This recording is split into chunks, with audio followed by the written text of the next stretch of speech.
తెలియజేసుకుంటున్నాను. అలాగే మహిళా దినోత్సవం సందర్భంగా ఇంకొక మాట చెప్పాలనుకుంటున్నాను.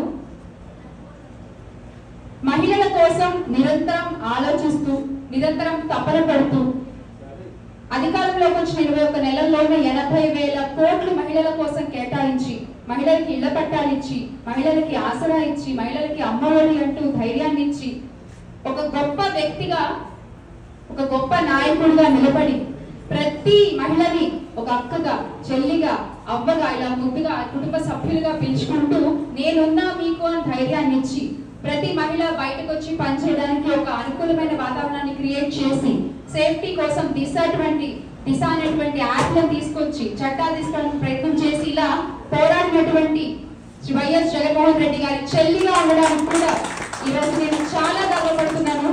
ఈ మహిళా దినోత్సవం సందర్భంగా జగన్మోహన్ రెడ్డి గారికి మహిళలందరి తరఫు నుంచి కూడా ప్రత్యేక కృతజ్ఞతలు ప్రత్యేక ధన్యవాదాలు తెలియజేసుకుంటూ ఎస్ త్వరలోనే మళ్ళీ ఆయన ఆంధ్ర రాష్ట్ర ముఖ్యమంత్రిగా చూడబోతున్నామని మహిళలందరూ కూడా ఈసారి అన్న వైపు నిలబడి అన్నని మళ్ళీ గెలిపించుకుంటారని మాటిస్తూ అన్నకి ఈ సందర్భంగా మరొకసారి మహిళలందరికీ కూడా మహిళా దినోత్సవ శుభాకాంక్షలు. Thank you.